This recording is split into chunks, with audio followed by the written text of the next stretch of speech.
ahead and we're going to start talking with Tech Tea Time right now. Now, this is my experimental class, and I don't want a whole room of people here today. That's the goal, is this is experimental. That's why I did it at 3 o'clock on a port day. Some of you went out in St. Lucia. Some of you determined it was best to just turn back around and come back to the ship. Up to you. I mean, to each their own, it's a beach day. Now, what I do in this class is very different than what I do in the other classes. I actually solicit things from the audience. Now, I have stuff I can talk about, but I want to know stuff that you want to know. Now, what we're doing is we're choosing very broad topics. Now, what's very cool is a lot of stuff has come from this. A lot of the evening tech tips and things have come from what we're about to do. So I have stuff I want to talk about, but I want some recommendations on some things. It's kind of an open-ended class, which is very different than before. Any ideas on anything we can talk about? Yeah, go ahead. The Apple Watch. The Apple Watch, yes. Let me grab something out of my bag. So yes, we can have a little discussion about that, because I brought a little stand and I brought a little holder for the Apple Watch. So that is 100% a possibility. So let me write that down. I'm going to cover everything we talk about. I'll stop taking recommendations. I'll do the Apple Watch. Yep. The iPencil. The Apple Pencil, yeah. All right. What else we got? iCloud's got its own class. That's the only reason I'm going to not talk about that. So on the next C-Day, we have a whole class on iCloud. I would love to do that. But we will talk about the iCloud storage and how to know what's using your iCloud storage, because that's something we won't get into. So yes. iPad Pro. iPad Pro. What is an iPad Pro? So I'm going to put Apple Pencil / iPad Pro. So I have them both. Procreate. It's kind of a nerdy thing, and I don't have it on my iPad right now. I would love to if I had it installed on my iPad, but I'll explain what it is. But I don't have it. Procreate. It's actually a drawing software for the iPad Pro and the Apple Pencil. I still got a couple more spots. I'm going to add something myself here then. Apple Pay, which I think is useful. Any other thoughts? Yeah, you can add at any point. So I've got a starting list. We're going to go ahead and we're going to get started with. And trust me, last cruise we had more than we talked about. One of my absolute favorite things. I'm going to end this cruise. I'm going to show you last week's list, which was an interesting list. Let me find it. Touch bar, what do you do? Difference? Nope, that's for the Mac one. Let's go ahead. Let's find what's going to happen to desktop computers. What happened to the Apple one-to-one program that they had? Remember that training program they had back in the day? Apple Backup, Google Drive, talking about cell phone use while roaming. And I think I want to end with this one because they say Google, Amazon, Apple, Facebook, and others, who's eventually going to win? Which is a very interesting one. But let's go ahead. I want to start talking about, we're going to first start by talking about the Apple Watch. And I want to approach this in a different way than Apple would approach this before. Now, we all have Apple? Anybody have Android? Be honest. Okay, so if you have Android, I'm talking in broad strokes about smartwatches. So I do have an Android smartwatch as well. I have all of that. Here's the thing to understand. This is kind of evolving. How many of us, what gadget don't I have? It's called a BlackBerry. That's not a gadget. That's not a gadget. That's a passe. That's called a BlackBerry. It's a passe. But when you're talking about all these different gadgets and all these different things like that, a smartwatch is very interesting. Now, back in the day, I actually had one of the first smartwatches that was ever made. Long before the Apple Watch, long before any of these smartwatches, it was actually made by Microsoft. And this is going to blow a lot of people's minds. The smartwatch actually predates the modern smartphone. And no, I'm not talking about Casio smartwatches that have a calculator. I'm talking about an actual smartwatch. I had one from Microsoft back in the day. It's called the Microsoft Spot Watch. And what it did is it used FM radio to get stuff to your watch, and you would get an update a whole whopping 3 times a day. So 3 times a day you get updated weather, you get updated all that. But this is before we were all carrying around phones. We didn't have cellular data, didn't have 3G, didn't have 4G. A phone was just used for making a phone call and sending text messages. Do you remember those days? Those were interesting days. So the thing is, there was a big evolution in smartwatches when the main company that made smartwatches, that put smartwatches on the map, was a company called Pebble. I don't know if you've ever heard of them before. And they used like an Amazon colored screen on their watch, Amazon Kindle colored screen, the not bright screen, but like a Kindle, and they used that on their watch, and it was able to do that, and it would link up with iPhones and Androids and all those other ones like that. Now, I was just reading an article. When you're talking about the Apple Watch, I'll tell you, the Apple Watch is a broad term because here's the thing you've got to understand. The Apple Watch is the only smartwatch that will only work with iPhones. What do I mean by that? You can buy the Android watches or the Samsung watches, and now they work with iPhones as well. But if you try and use an Apple Watch with a Samsung phone, what happens? Won't work. It won't work. The Apple Watch is still the best designed smartwatch, and it's on version 2 right now. And why I think it's a pretty relevant question is because Tag Heuer, we've all heard of Tag Heuer, just released a new smartwatch today. So they just released a new smartwatch that's kind of like an Apple Watch, but what's cool is you can pop out the smartwatch thing, and you can put in a Tag Heuer Carrera inside of it. So you can, if you wanted to take out the smartwatch and put in a real watch, you can take, I don't know why we want to do that, but take out a smartwatch, put in the real watch. So I have a little stand, and what I thought was interesting was back in the day, I'm going to see if I can set this up so I can show you what's going on the screen. Now, let me make nothing break here. Apple didn't actually know how to demo the Apple Watch. Yeah. Coming blurry. So unfortunately, this room's technology is sponsored by Microsoft. I'm going to make it as big as I can in a couple seconds. I'm going to get you a little bit better, and we'll see where we can go with this. Give me just a few seconds to get this up and proportional and standing. And then we should see it a little bit better here. I wish I could make it less blurry. But that's why we're going to do something a little bit later in the cruise, not tomorrow night, but the night after. Actually, no, tomorrow night probably. We're going to talk about the Apple Watch in the iLounge. I think we can all see that okay-ish. Let me go ahead and zoom in a bit. Make sure we're not going to fall. Okay, so that's reasonably clear?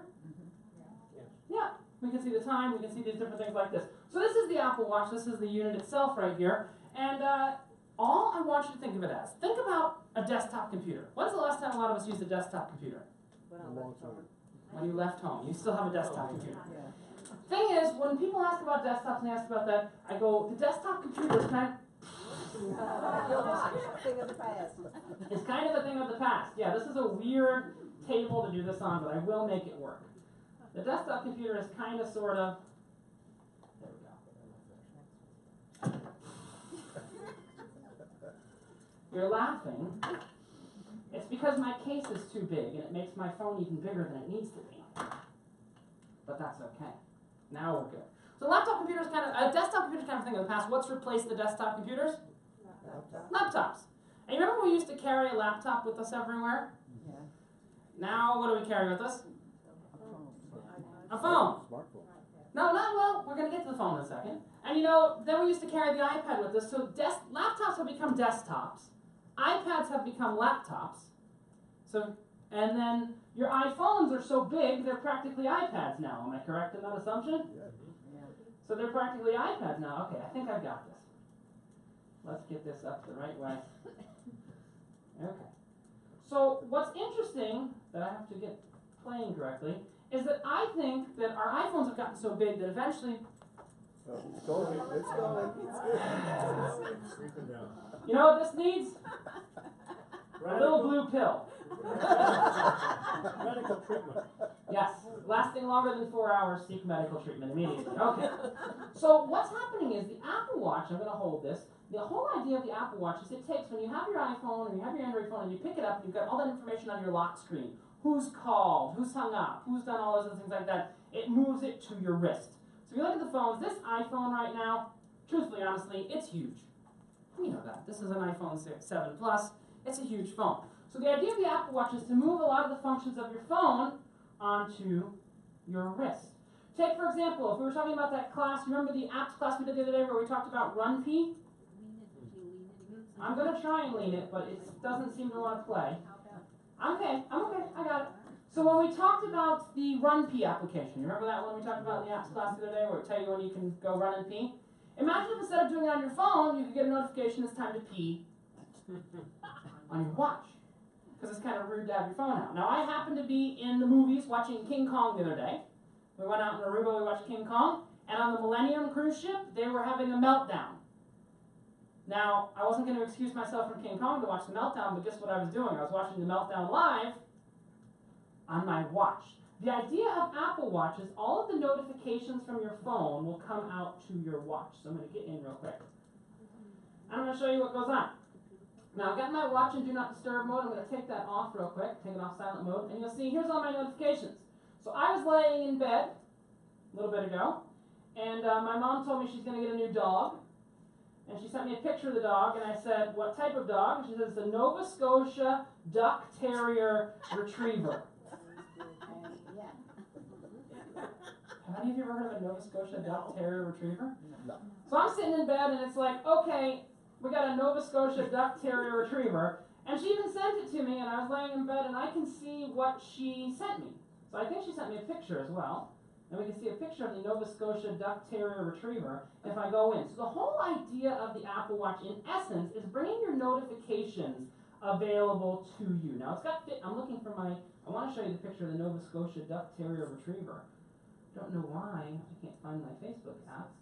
It's just because I'm looking for it right now. You know how to, oh, here we go. So I go in, I gave my mom a thumbs up, and I said, okay, Nova Scotia Duck Terrier Retriever. And I can see I have a message there from her. Where's her button? Where's her message? Where's the dog? What type of dog is that? Not a corgi. Oh, here it is. Give it a second to load. And she's like, I'm going to get this picture of this dog, and I'll show you the dog, because I've got to show you the dog. She's like, I want this dog. A Nova Scotia Duck Terrier Retriever. But all the time, when I'm in the shower, or I'm at, oh, there it goes. There's the Nova Scotia Duck Terrier Retriever on there. This is an extension of your phone, to give you an idea. So it's an extension of your phone. So I had someone, I think they were on this cruise, I don't know if they're in this room, that said, my wife's Apple Watch is not saying the correct time. And she didn't bring her iPhone with her to change the time. So I said, don't worry, the time will get right on Saturday. Because now we're the same time in the US and everywhere like that. But I can go in, and I've got this guy right here, and it gives me the time, but it also lets me know everything that is going on. So it shows me the time, it shows me the date, it will actually show me, you see that 74 on the bottom there? Yeah. Temperature. That's the percentage of the battery left on my watch. Now you notice it's green because it's charging right now. Then you see the 100 next to the 74? That's the percentage of battery on my phone. So I have the percentage of battery in my watch, the percentage of battery in my phone. You'll also see something that says cal hours and cal minutes and hours. You see that right there? Yeah. That is the fitness features. I will tell you, one of the things that people always ask me if they cruised with me before, they said, Rich, how did you lose 50 pounds? I lost about 50 pounds.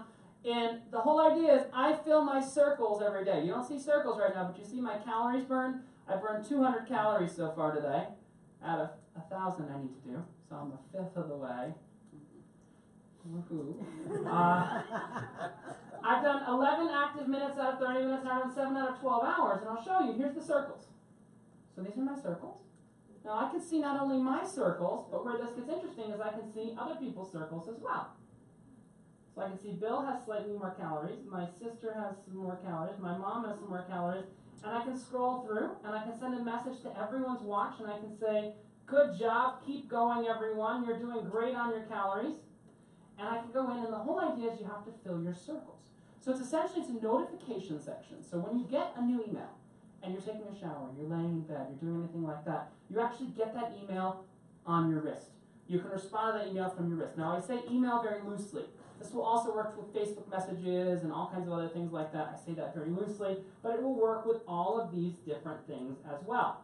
Also, you'll notice there's a little play button in the upper left-hand corner of my Apple Watch. That's how I control my Apple TV. So if I had an Apple TV in here, I can control my Apple TV because my remote right now is on the ceiling. What time is it? What time is it? 15:14. Oh, I think the joke was, what time is it? Yeah, that's the last thing the watch does, is actually tells time. It does that pretty good. But you can go in and you can have all kinds of different watch faces. Now, I'm a nerd, so I like the nerdy watch face there. But some people are not nerds, and they might like something a little bit cuter, like Mickey Mouse. And when you tap, Mickey will say,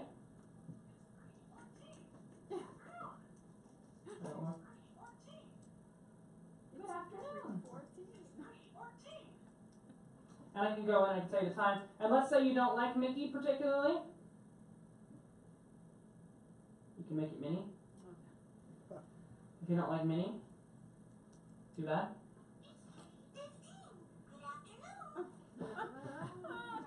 And it goes in, I got Mickey, I've got Minnie, I've got all those, and I can do all kinds of different looks and all kinds of different things. This is a time lapse, and it actually makes a time lapse of different places all over the world. Is it waterproof? Is it waterproof? Yes, it is, and I found that out in an interesting way. It's waterproof. Here's the weird thing though, it's waterproof, but a lot of the functions won't work under the water. So I found that an interesting way. My phone was logged into the internet.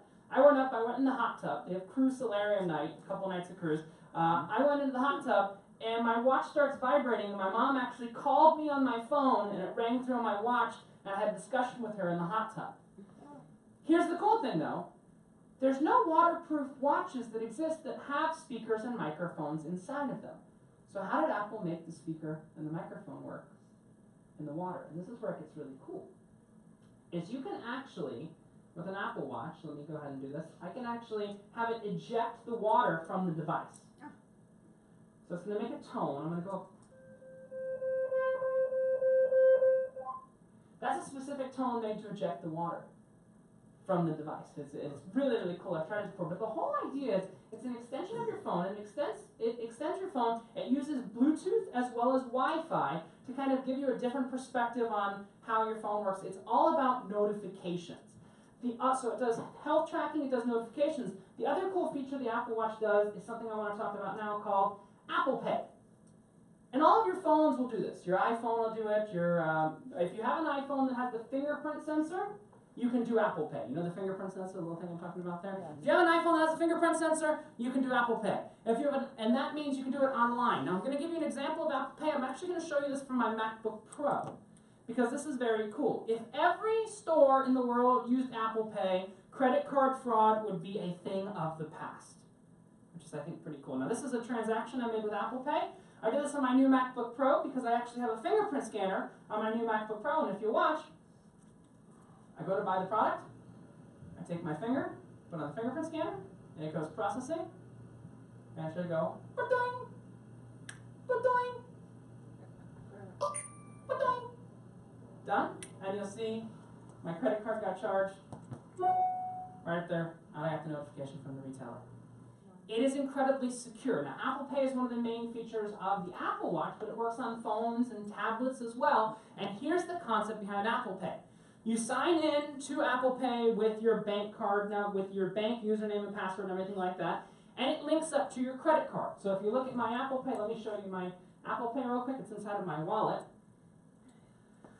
So it links up to my credit card right here. And then I actually should have stored in here, I have two of my credit cards. I used to have my Costco American Express, but any of us that have Costco American Expresses know that there is no longer Costco American Express because now they went to this Citibank card, which I don't like nearly as well. But it's got two credit cards in here. I've got my Citibank card and I've got my Visa card. And anywhere that accepts wireless payments with my watch or my phone, I tap on it and I can pay. It makes a credit card number that can only be used once. So if your Apple Pay number is stolen, can anybody use that number for anything? No.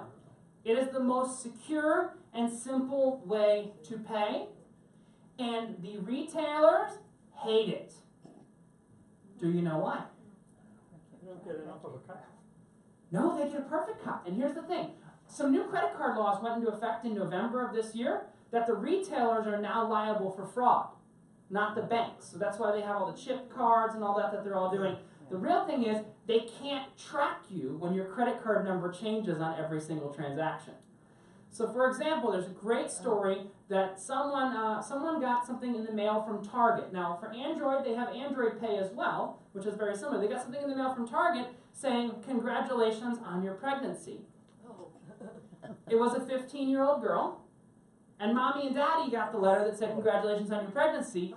Target knew she was pregnant based on her spending habits, because it knows what pregnant people would buy.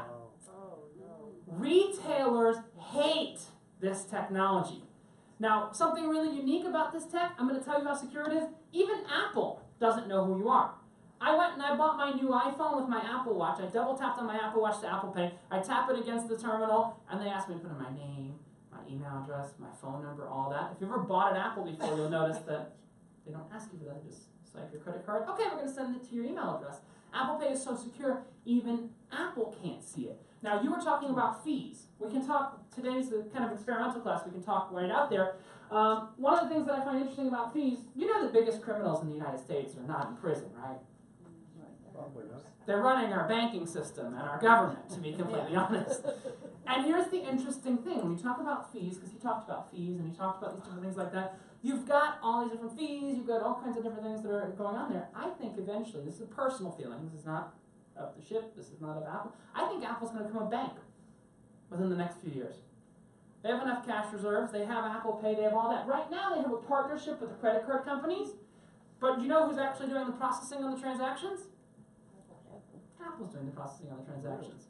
They can become a credit card company. They can do this very, very, very, very, very, very easily. And that's where I think Apple Pay is truly headed, to give you a little idea there. Now I'm going to go to the iPad Pro a bit later on. I will get to the iPad Pro and the Apple Pencil, but I want to talk about something else. So Apple Pay is really cool. You should be able to add your card. I can actually show you real quick, just for fun. If I go right here, I go to Apple Pay, Wallet and Apple Pay, and I say add credit or debit card. Does anybody have one I can borrow?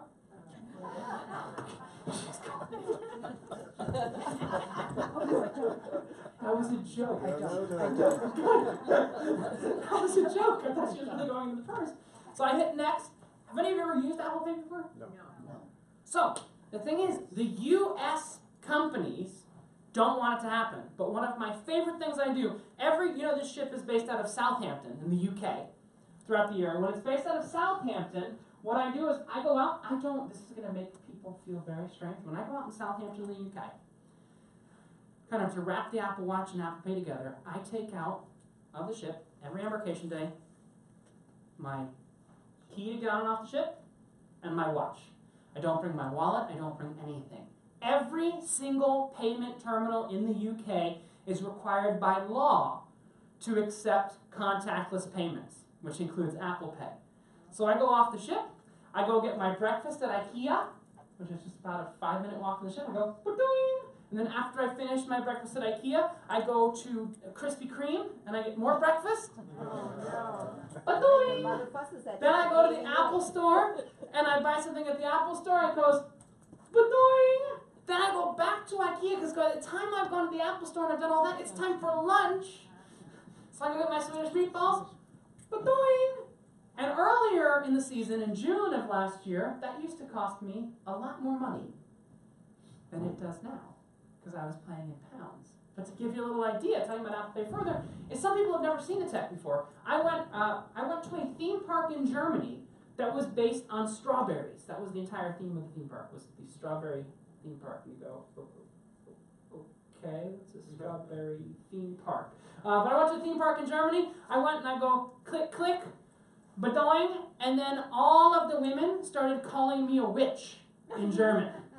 Because they thought I had used my watch to hack their machine. Because Apple Pay is right now available in the US, the UK, Canada, Australia, New Zealand, a bunch of big industrial, as well as China. But it's not available all over the world. But if you program your card inside of it, you can use that anywhere that has contactless. So you can use Apple Pay to buy a Metro card in New York City. You can use it all these different places like that. And what I think is interesting is Walmart had their own competitor called Currency. And it used your checking account, and it was annoying and everything like that. And Walmart just shut that down. Target's going to begin accepting Apple Pay soon. So the good news is, in the US, Apple Pay is going to be almost everywhere. And I have not had my credit card stolen in over 5 years. And I use credit cards in places like St. Lucia, let's be honest. So I haven't had my credit card stolen in well over 5 years, to give you a little idea there. So it actually does a very good job doing what it's doing. Now, listen, the next thing I had on my list is I wanted to talk about iCloud storage. She asked about iCloud. Every single year in June, Apple does a press conference to talk about the next version of the software that's coming on the iPhones or the iPads next year. So you're going to see in this June, they're going to talk about iOS 11. The minute that press conference finishes, I will get a copy of iOS 11. You will see that in October, to give you an idea. But what they do every year, I sit and I watch with bated breath, and they go, and we've got iCloud, and you're going to be able to use your iCloud storage, and you're going to get 5 gigs of iCloud storage for free. What good is 5 gigs of iCloud storage? Nothing. I guarantee every one of you in this room took more than 5 gigs of pictures this cruise. So I want to show you how you look at iCloud storage. I'm going to turn it sideways because it's a lot clearer sideways. If I go to my settings, let me jump out of this. If I go to my settings, and then I go down to iCloud, I can actually see storage right here. It's going to calculate my storage in a couple seconds. And it's going to show me what my total storage is and what's available. Now you're going to say, Rich, you've got a lot of tech, you've got a lot of gadgets, you have a lot of stuff backed up. Are you paying for more than 5 gigs of iCloud storage? And the answer is, no. I'm not paying for more than 5 gigs of iCloud storage. Now, are any of you paying for more than 5 gigs of iCloud storage? Yes. Now, I want to just put something into perspective because I think this is an insane number. Numbers are very difficult to understand. What I mean is, can any of you in this room quantize what Apple's worth, what Google's worth, what any of them are worth? I want to give you a very interesting number that I read a couple weeks ago. We understand that some of us are paying, what, 99 cents or $2.99 every single month to upgrade our storage on iCloud or something like that. In the fiscal quarter, the last quarter of last year, October, November, December, Apple made over $8 billion in people paying for more iCloud storage. I don't mind that, but I want to put that number into perspective. 1 quarter, 3 months, they made $8 billion in people paying for additional iCloud storage. AOL and Yahoo combined as companies are not worth $6 billion. And I'm not talking about for 3 quarters, I'm talking about the entire company. So I'm trying to put these numbers into perspective so you can understand what we're dealing with here. So we're talking about 1 quarter, $8 billion, and the entire companies of those companies, $6 billion. So iCloud is a bigger business than AOL and Yahoo combined, just the upgrading of the storage. I want to do that so you can factor what's going on. So if we go in, the thing is, most of us don't actually need that much storage. And what we're going to do something a little backwards. I want to talk about this because we're going to talk about this tomorrow afternoon when we talk about Google Photos. But the thing that's taking all of our storage is our photos and our videos. And there's something inside of the iCloud, if you go into Photos, called iCloud Photo Library. And you can go right now, you can click, you don't need to be online, you can go Settings, iCloud, and then you can click on Photos, and you'll see iCloud Photo Library. So let me go back one, because I want us all to keep on the same page here. So we're going to go Settings, iCloud, Photos, and then iCloud Photo Library. How many of us have that on? Little green thing. If you have that on, that is why you're constantly running out of space in your iCloud. Because what iCloud Photo Library does is it synchronizes all of your photos and all of your videos across all of your Apple devices. iPhones, iPads, what? Don't have those 3. Awesome. If you don't have it, that means it's off. So you're okay. The reason it's not showing, if it's off and you're not connected to the internet, it's not going to show you the ability to even turn it on. So that's the way we want it. So iCloud Photo Library automatically uploads and stores your entire iCloud, your entire library to the iCloud to access the photos and videos from all of your devices. Great concept, but what can you do with 5 gigs? Not enough. Not enough. Now, here's why we've all enabled it. Those of you that enabled it, the reason you enabled it is back when iOS 8 came out and you opened that Photos app for the first time. Remember this little Photos app? There was something that popped up and said, do you want to use the iCloud Photo Library? And there was a big old button that said, yes, use iCloud Photo Library. And up here in the top, right-hand corner, there was a tiny button that said, skip. So what did we all hit? Yes. Use iCloud Photo Library. When you get home, please don't do this now. I'm going to explain why, because I have time today to explain why. When you get home, if you have iCloud Photo Library on, I want you to turn off iCloud Photo Library when you get home. Why do I say when you get home? This is very important. iCloud Photo Library, when you turn it off, it's going to download any of the pictures you have in the iCloud to your device before it turns it off. Does that make sense there? On the ship, it's going to take forever to download all of your pictures and all of your videos to your device. Now, there's a class in here tomorrow at 4 talking about the replacement for iCloud Photo Library. Now, Google Photos is an application that does exactly what this does for free. Now, why would Google do it for free and Apple charges for it? Any thoughts? No, it's okay. Google has plenty of customers. They have more market share than anyone else. Google's market share is about 99.8% of people in the world, when they search, they use Google. Here's the important thing. Apple makes its money when you buy the iPhone. Samsung makes its money when you buy the Samsung device. Google only makes money when you use Google. Does that make sense? So Google has to have constant usage from you in order to stay solid, to stay fiscally viable. They have to have the constant usage. So they're willing to do what Apple's not willing to do for free to keep you coming back as a customer. Does that make sense there? So we're going to talk about Google Photos in depth tomorrow, but what you want to do is you want to turn off your iCloud photo library, and here's the important thing. The rest of your storage is used for different things other than photos. I'm going to try and go in, and I'm going to show you how to downgrade in a minute. But if I go in and I click on Manage Storage, it's going to show me what all the storage is being used for. So I have a backup of my iPad, which I really don't need. I'm going to delete that. Boom. I shouldn't have deleted that because it's going to take a little bit to delete. I have a backup of my iCloud. I have all of my keynote presentations. Yeah, whatever. I'm not going to delete it right now. I have all of my keynote presentations. I have stuff in Pixelmator. I have QuickTime stuff. I have all that. But you notice what I don't have in my iCloud? Pictures. Pictures. Because here's the thing. I can take everybody's contacts in this room, everybody's calendar in this room, everybody's reminders in this room, put them all together, and you know what I wind up with in storage space? Maybe about a gig. Everybody's contacts together are about a gig. The thing that takes up all of your storage is photos and video. And here's the thing, how many of you have gotten that ugly message on your iPhone that says, your device has not been backed up for 14 days? We've seen that. That's because we've run out of storage on our device, and here's the important thing. To back up an iPhone or an iPad, your device needs to be plugged in, connected to Wi-Fi, and the screen turned off. On a cruise ship, how often is that going to happen? Well, it depends. I'm going to tell you something. I'm going to tell you a true story that's very interesting. Back in the day, we don't need to do it anymore. Back in the day, back about 2 years ago or so, we had to shut off iCloud backup because it was eating the entire bandwidth of the ship.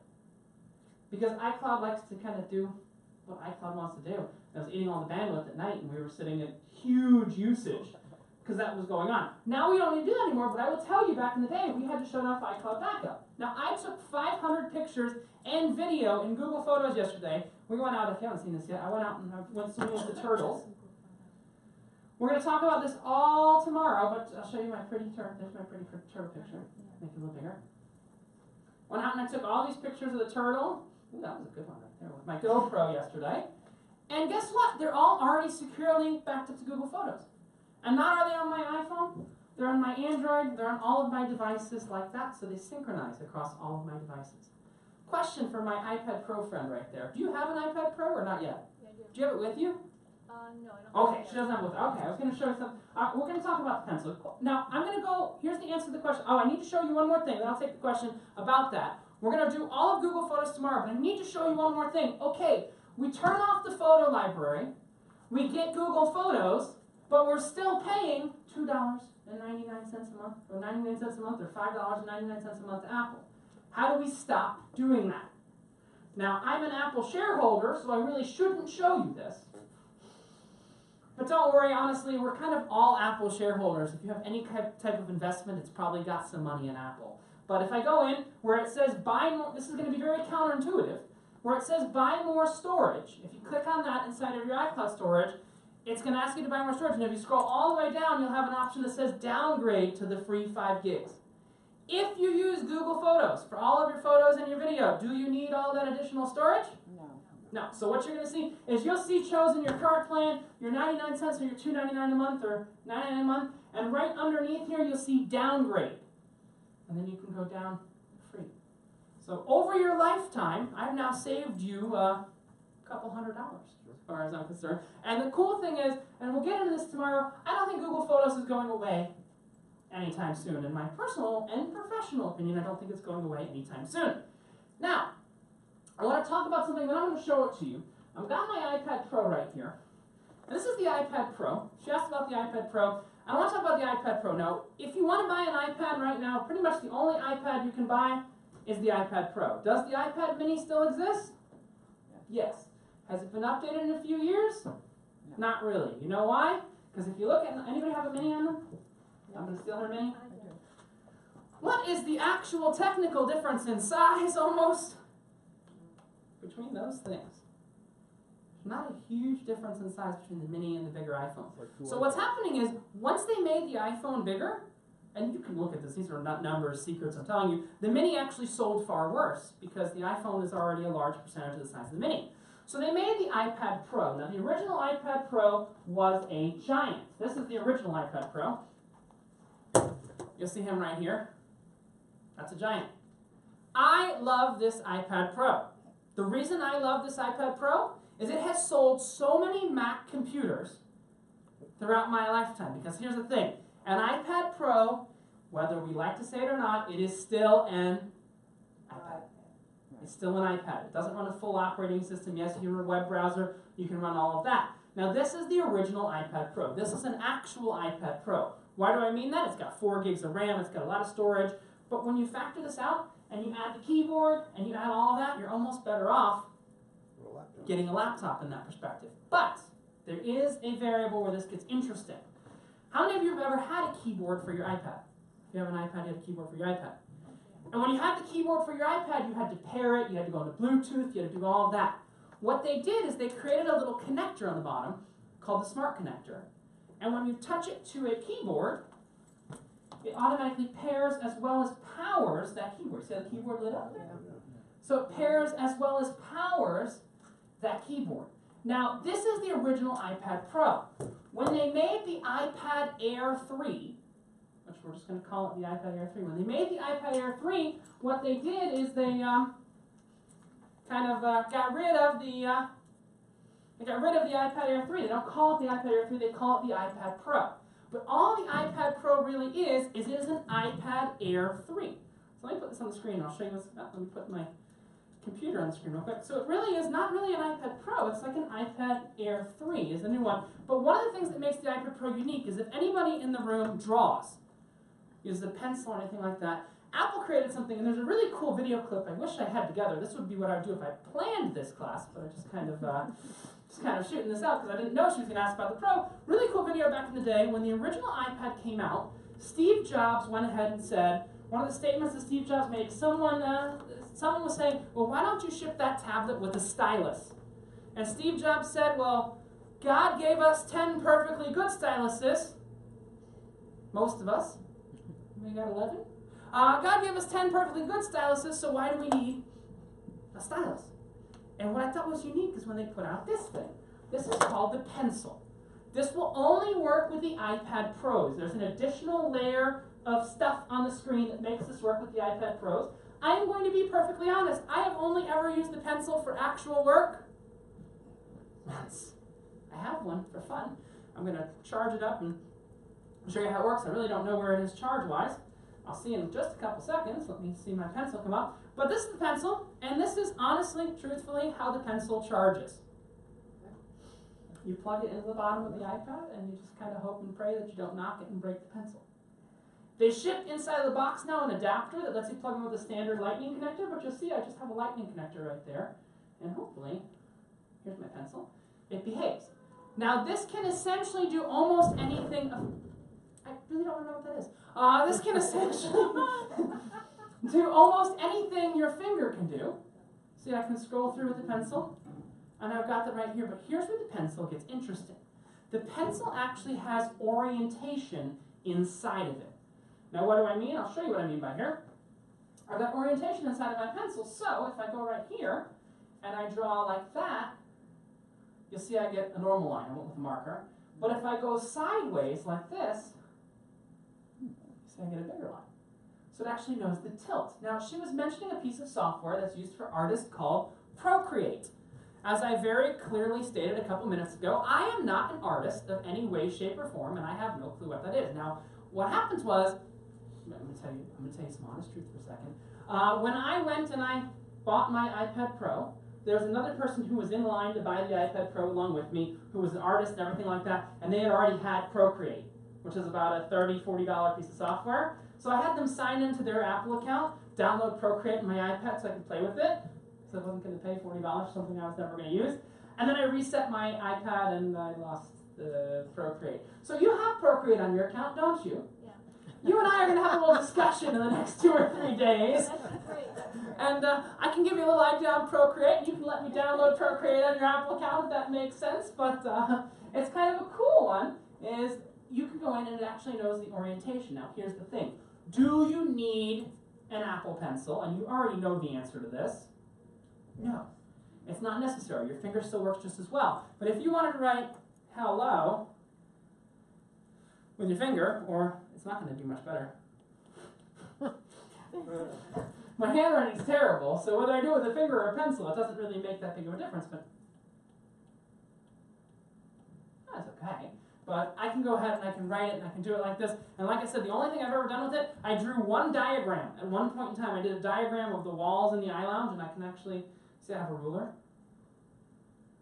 So if I need to, well, that's a great perfect line here. I can move around the ruler, I've got different angles and everything like that. And I'm good to go. So this is the iPad Pro. Now the iPad Air 3 does not exist. There's the iPad Air, the iPad Air 2, and now it's just called the small, or the 9.7-inch iPad Pro. Essentially the 9.7-inch iPad Pro has support for the pencil. It's also, I'll tell you something very nice about the iPad Pro, it has not one, not two, not three, but 4 speakers. I have never had an iPad before that I've had to turn down the volume when I'm watching TV shows, or else my neighbor complains. Wow.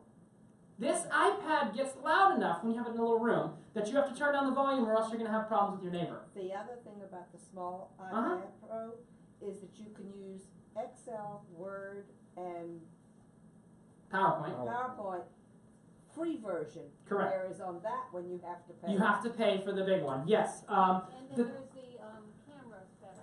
And yes, so not on the big Pro, but on the smaller iPad Pro, it has the same camera as the iPhone 6 does on it. So not the same as the 6 Plus, not the same as the 6 Plus or the 6S, but it has the same camera as the iPhone 6.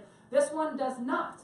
The big Pro. Now this was the original Pro, and then you have the other Pro. Between me and you, I don't think the medium-sized iPad Pro, not this one, I don't think that one's going to be updated. Don't hold me, I don't think that's going to be updated anytime soon. I believe that there are updates due, in fact, for the big one, which we don't sell on board, and there's updates probably for the new iPad mini that are coming in the pipeline because they haven't seen attention in about a year and a half. But the big iPad, the normal iPad, the iPad Pro, or the iPad Air 3 as I refer to it, has been updated rather recently, which is really quite cool. Now we're going to wrap up, but I want to let you know what's coming up the rest of this cruise. This was the experimental one, it's okay. Tonight in the iLounge at 8, we're going to be talking about YouTube and Netflix. Now I think where this gets very interesting is YouTube and Netflix are going to eventually circumvent the entire cable industry model. I think they're really going to, I had a discussion at lunch. I like to say I would love the day when Comcast will die. There's nothing I love more than thinking about the day when Comcast will die. And Comcast very soon won't be a cable company, won't be a content company. You know what they're going to be? I was discussing this over lunch. They're going to own theme parks. You know that Comcast owns Universal Studios? No. They own Universal Studios Japan, all the Universal Studios. Comcast is going to become a theme park holding company.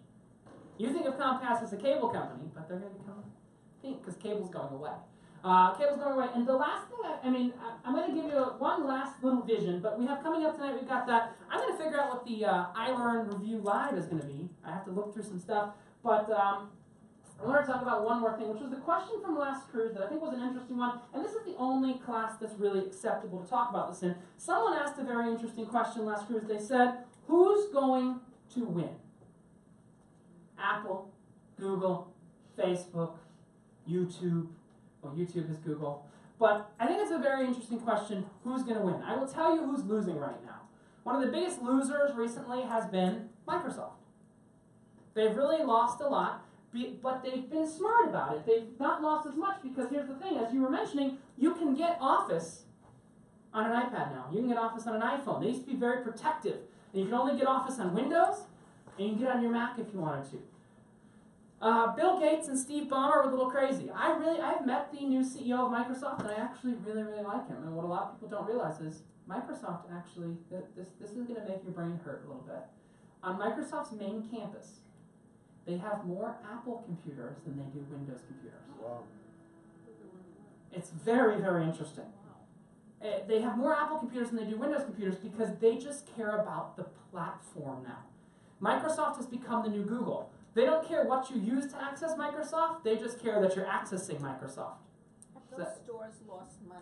There's Microsoft never stores are not to make money. There's never people in Microsoft stores. I was actually, and I think it was more than a year ago, so my confidentiality agreement with them is done. I was actually the manager of a Microsoft store for a couple of weeks. Manager of Best Buy for 2 days. The goal of the Microsoft store is not to make money. It is to visually represent the Microsoft product.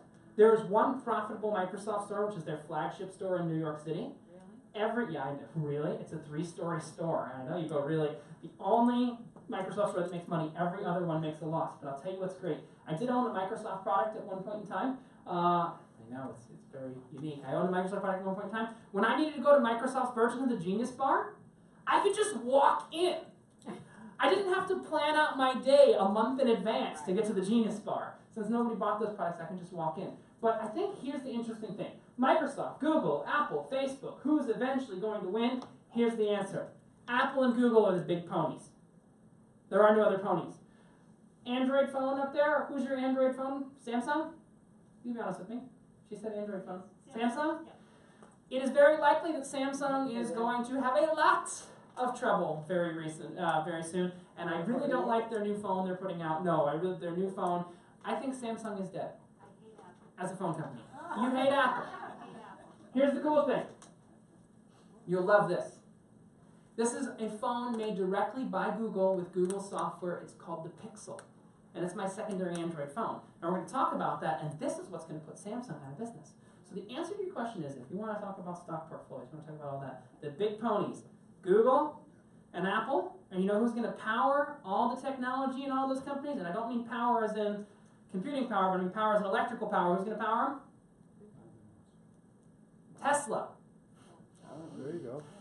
Google, Apple, Tesla. Everybody goes Netflix. The answer is no. Netflix is going to get bought by someone. There's no question Netflix is going to be bought by somebody. GoPro is going to get bought by somebody. All these little companies that you think are still relevant, these big Google and Apple are just kind of waiting for them to go down enough. Apple wants a camera company. Apple wants a drone company. Apple wants all that. They don't want to build it on their own. They're just going to buy GoPro. Google wants a content company. Google's going to buy Netflix, merge it with YouTube, make it one company. This is the future. This is where it's all headed. It's all headed to a convergence. So we've got coming up a whole bunch of different things, but tomorrow at 4, if you've already seen it in the VIP class, please come back to the again. It's a little different perspective. We're going to be looking at Google Photos in here at 4 o'clock tomorrow, and it's very, very cool. We're going to fill the whole room for that. I know that for a fact because we always do, but I want you to see that. Please don't miss Google Photos. This has been Tech Tea Time. Bye!